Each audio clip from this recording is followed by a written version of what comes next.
बिस्मिल्लाहिर्रहमानिर्रहीम वीवर्स, मैं हूं रज़ा बुखारी और आप देख रहे हैं बुखारी स्पीक्स यूट्यूब चैनल। तो वीवर्स, इस चैनल के ऊपर मैं आपके लिए मुख्तलिफ service oriented, career oriented videos बनाता हूं, जिसमें मैं आपको बताता हूं कि आप किस तरह से वो जॉब्स हासिल कर सकते हो। पाकिस्तान एयरफोर्स, मिलिट्री, नेवी, उसके बाद FIA, पुलिस, मुख्तलिफ आपकी जो सर्विसेज हैं, मोटरवे पुलिस है, एविएशन है, ASF है, कुछ है, उसमें सब में मैं आपको बताता हूं कि आप जो जो जॉब्स आ रही होती हैं उन जॉब्स के किन मराहल से किस तरह आसानी से गुजर सकते हो। तो व्यूअर्स, आज की मेरी वीडियो जी के एडमिन ब्रांच में, पाकिस्तान एयरफोर्स में एडमिन ब्रांच में आप शॉर्ट सर्विस कमीशन कैसे ले सकते हो और कैसे ऑफिसर बन सकते हो। तो शॉर्ट सर्विस कमीशन के ज़रिए से PAF में आपने क्या क्या करना है, इसमें मेरी आज की वीडियो जी। इससे पहले कि मौजू की तरफ आऊँ, प्लीज़ चैनल को सब्सक्राइब कर लीजिएगा, बेल का आइकन दबा के ऑल पे क्लिक कर दीजिएगा, ताकि आपका और मेरा राब्ता उस्तवार रहे और हम इस तरह से एक दूसरे के साथ मालूमात शेयर करते रहें। थैंक यू वेरी मच जी। तो पाकिस्तान एयरफोर्स में एडमिन ऑफिसर के तौर पे शॉर्ट सर्विस कमीशन लेने के लिए 18 से 30 साल आपकी उम्र होनी चाहिए जी, और आपकी नज़र 6x6 with are without glasses होनी चाहिए। आपका कद जो है वो 5 फीट 4 इंच होना चाहिए, गौर से सुन ले, और 163 सेंटीमीटर के इक्वल होना चाहिए। उसके बाद जी आप शादीशुदा, गैर शादीशुदा दोनों चलेंगे, और पाकिस्तानी मर्द शहरी होने चाहिए। औरतों के लिए फ़िलहाल ये नहीं है, पाकिस्तान के जो मेल हैं उनके लिए है। उसके बाद अगर आपके पास ड्यूल नेशनैलिटी है, दोहरी शहरियत है, तो आपको एक शहरियत छोड़ना पड़ेगी और पाकिस्तानी नेशनल होना ज़रूरी है। बहुत से मेरे व्यूवर्स जी कनाडा से, अमेरिका से, बरतानिया से बहुत से लोग कॉल्स करते हैं। जर्मनी से मुझे रात को कॉल आई कि जी मैं करना चाहता हूँ, तो मैंने उनको क्लियर कट बता दिया कि आपको ड्यूल नेशनैलिटी छोड़नी पड़ेगी, वहाँ की नेशनैलिटी छोड़ के पाकिस्तानी नेशनल होना पड़ेगा। और उसके बाद जो आपकी डिग्रीज़ हैं वो हायर एजुकेशन कमीशन से अप्रूव्ड हों। आपने बैरून मुल्क तालीम हासिल की है, उनकी जो यूनिवर्सिटीज़ हैं उनको HEC एक्सेप्ट करे तो आप आ जाओ, आप कमीशन ले सकते हो। थैंक यू वेरी मच जी, ये आप सबके लिए भी है। उसके बाद फ्लाइंग ऑफिसर के तौर पे आपको इसमें कमीशन दिया जाएगा एडमिन ब्रांच में, PAF में, शॉर्ट सर्विस कमीशन में, और उसकी 24 हफ्ते या 6 महीने की आपकी ट्रेनिंग होगी जी। उस ट्रेनिंग के बाद फिर आपको कमीशन दिया जाएगा रेगुलर। उसमें आपकी तालीम क्या है पहले वो सुन लें, गौर से सुन लें, फिर बाद में आप मुझसे सवाल करते हो कि सर फ़लाँ तालीम वाला कर सकता है, तो इसमें जो बताया जा रहा है वही सिर्फ एलिजिबल हैं, वो तालीम गौर से सुन लें जी। BA, BSc, BBA यानी ग्रेजुएशन लेवल का कोई भी आपने ग्रेजुएशन की हो, BA, BBA, उसके बाद BPA या BS आपने किया हो इन डिग्रीज़ का, और 4 साल आपका प्रोग्राम हो, और जिस यूनिवर्सिटी से आपने ये डिग्रीज़ की हैं वो सारी की सारी higher education commission of Pakistan HEC से अप्रूव्ड शुदा हो, तो आप एलिजिबल हो जी, आप आ सकते हो, आप कर सकते हो, शॉर्ट सर्विस कमीशन ले सकते हो। उसके बाद जी MA, MSc, MBA और MPA, ये वाले जो लोग हैं मास्टर डिग्री वाले, ये जो 4 मैंने आपको डिग्रीज बताई, ये लोग भी एलिजिबल हैं 2 साला प्रोग्राम के तहत, और ये लोग भी HEC से अप्रूव्ड शुदा यूनिवर्सिटी से हों तभी ये एलिजिबल हैं। इसमें एक स्पेशल बात, ख़ास बात ये है जी कि आपकी जितनी भी तालीम है, जो आपने तालीम हासिल की है, ग्रेजुएशन लेवल की है या मास्टर लेवल की जो डिग्रीज़ मैं आपको बता चुका हूँ, तो आपकी बैकग्राउंड जो है वो FSC होनी चाहिए। ये ज़रूरी है जी, सुन ले गौर से कि बैकग्राउंड आपकी FSC हो, यानी FA बैकग्राउंड ना हो, FSC बैकग्राउंड हो।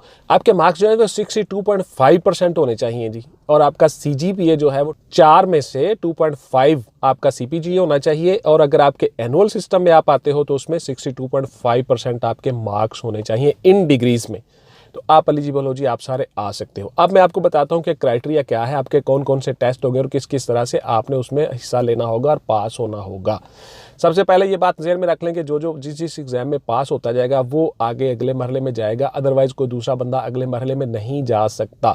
जिस टेस्ट से पास होता जाएगा, सबसे पहले आपका टेस्ट होगा जी एकेडमिक्स का टेस्ट। गौर से सुन लें, जो सब्जेक्ट में, जिस सब्जेक्ट में आपने ग्रेजुएशन की है या मास्टर लेवल की डिग्री है आपके पास, जो मैं डिग्रीज आपको बता चुका हूँ, तो उसका टेस्ट होगा आपका एकेडमिक्स का टेस्ट। 100 नंबर का आपका पेपर होगा, मल्टीपल चॉइस क्वेश्चंस होंगे, और उनको आपने करना होगा गिवन टाइम के मुताबिक।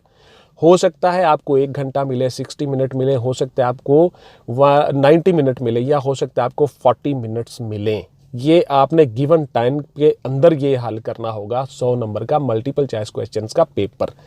उसके बाद अगर आप इस पेपर में पास हो गए तो फिर आपका होगा जी फिज़िकल में आपकी क्या क्या चीज़ें होंगी, गौर से सुन लें। आपका होगा जी कद मैयर होगा सबसे पहले, उसके बाद फिर आपकी होगी जी चेस्ट मैयर, कद मैयर के बाद आपका करवाएंगे जी, वो देखेंगे नी नॉकिंग और फ्लैट फीट, और इस तरह के कोई टेढ़ी शेढ़ी हड्डी, कोई एंगल, कोई इस तरह का चीज़, ये सारी चीज़ें वो चेक कर लेंगे। उसके बाद होगा आपका इब्तदाई मेडिकल। इब्तदाई मेडिकल जो है आपका, उसमें आपकी नज़र चेक की जाएगी, विजन चेक किया जाएगा, विद और विदाउट ग्लासेस दोनों तरह से। ये ऐड में डिफाइन नहीं है, लेकिन मैं आपको क्लियर बता रहा हूँ कि ये दोनों तरह से आप अप्लाई कर सकते हो, चाहे आपकी ग्लासेस हैं या नहीं है। उसके बाद जी आपकी होगी शुगर टेस्ट, उसके बाद फिर आपका होगा जी पाइल्स का टेस्ट होगा। आपको बवासीर वगैरह तो नहीं है, कोई इस तरह का इशू तो नहीं है। उसके बाद फिर आपका CBC होगा और उसके बाद आपका होगा जी यूरिन टेस्ट। ये सारे के सारे टेस्ट आपके हो जाएंगे इब्तदाई मेडिकल में। उसके बाद फिर आप इसमें भी सारे में पास हो गए, क्लियर हो गए, आपको भेजा जाएगा AHQ रावलपिंडी, यानी एयर हेडक्वार्टर चकलाला रावलपिंडी। वहाँ से आपका दोबारा से फाइनल सिलेक्शन होगी और शॉर्ट लिस्टिंग होगी। शॉर्ट लिस्टिंग के बाद आपको वापस फिर लाहौर भेजा जाएगा। लाहौर में आप आओगे, आपका एक मेडिकल होगा CBM, यानी बॉडी मैस के मुताबिक कंप्लीट आपका जो मेडिकल होगा वो मेडिकल बोर्ड होगा। वहाँ बोर्ड से आप पास होंगे तो वो सारी की सारी चीज़ें आपकी क्लियर हो गई। CBM आपका हो गया लाहौर से। उसके बाद फिर आप जाओगे ISSB में। जो बच्चे शॉर्ट लिस्ट हो चुके हैं वो जाएंगे। जो बच्चे ISSB में जाएंगे उनसे ISSB फॉर्म फिल करवाया जाएगा। जिन बच्चों से ISSB फॉर्म फिल नहीं करवाया जाएगा वो सारे के सारे फेल हैं और वो वापस आ जाएंगे। उनको उनकी डिग्रीज स्टैंप लगा के बैक साइड पे पाकिस्तान एयरफोर्स की वापस कर दी जाएंगी। तो वो बच्चे नॉट रिकमेंड हो चुके हैं। जो बच्चे क्लियर होंगे उनके डॉक्यूमेंट्स रख लिए जाएंगे और उनसे ISSB फॉर्म फिल करवाए जाएंगे। वो सारे के सारे ISSB जाएंगे। ISSB 4 डिस्ट्रिक्ट्स में होता है, मैं आपको बता चुका हूँ काफ़ी सारी वीडियोस में, फिर से बता देता हूँ। गुजरांवाला, कोहाट, कराची और क्वेटा, इन 4 शहरों में होता है जी ISSB, inter services selection board. किसी में भी आपका नाम पड़ सकता है, कहीं भी आप जा सकते हो। उसके बाद फिर आप ISSB में 5 दिन रहते हो। उन 5 दिनों के अलग अलग मेरी वीडियोस पड़ी हुई हैं, कौन कौन से आपके टेस्ट होने हैं, किस किस तरह से आपने उन टेस्टों में अपीयर होना है, वो सारी चीज़ें मैं बता चुका हूँ। बारहा फिर से सुन ले, गौर से, शॉर्ट से मैं आपको बता देता हूँ कि पहले दिन आपका जाते ही सारे के सारे यही इनिशियल टेस्ट होंगे और आपकी डॉक्यूमेंटेशन होगी और आपको चेस्ट नंबर अलाट होंगे। आपकी डॉक्यूमेंटेशन हो गई, आपको चेस्ट नंबर अलाट हो गए। उसके बाद फिर आपको रूटीन में आ गए आप लोग और यही यार सारे के सारे इब्तदाई टेस्ट आपके हो गए। दूसरे दिन आपका होगा जी स्क्रीन टेस्ट और स्क्रीन स्टोरी राइटिंग और पिक्चर राइटिंग और उसके बाद सेंटेंस राइटिंग। ये आपका होगा दूसरा दिन। मोस्ट इंपॉर्टेंट, अगर आप स्क्रीन टेस्ट में फेल हो गए तो आप फेल हैं। उसके बाद फिर आपको वापस भिजवा दिया जाएगा, नॉट रिकमेंड हो चुके आप स्क्रीन टेस्ट में पास हो गए। तीसरा दिन आपका होगा जी ग्रुप टास्क का। ग्रुप टास्क में आप मुख्तलिफ टास्क कंप्लीट करने होते हैं, बारी बारी सबको लीडर बनाया जाता है। मैं डिटेल से वीडियो बना चुका हूं, मेरी वीडियोस पड़ी हुई है चैनल पे, गौर से देख लीजिएगा। ISSB 5 डेज़ की, अलग अलग दिन की।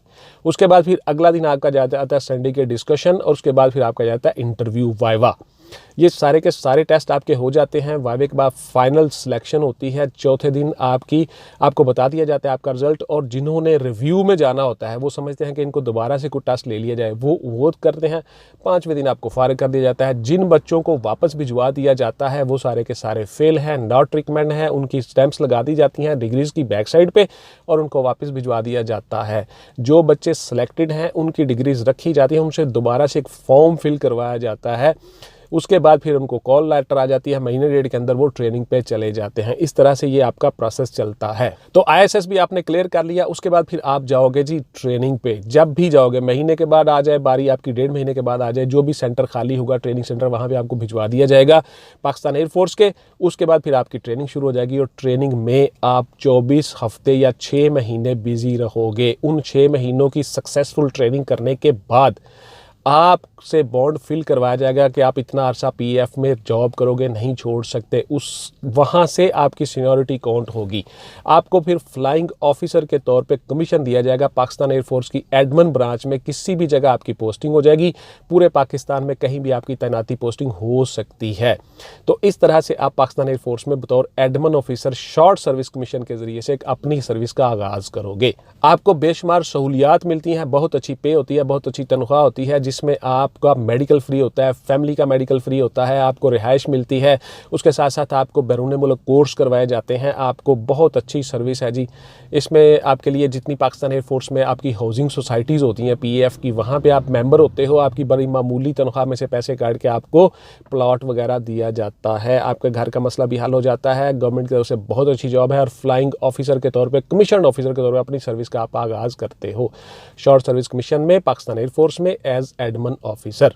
तो इस तरह से आपकी जॉब का आगाज़ हो जाता है जी। Thank you very much. ये थी मेरी आज की वीडियो। इंशाल्लाह ताला मिलते हैं किसी अगली वीडियो में जी। टिल देन टेक केयर, अल्लाह हाफिज़ एंड गुड बाय। पाकिस्तान जिंदाबाद।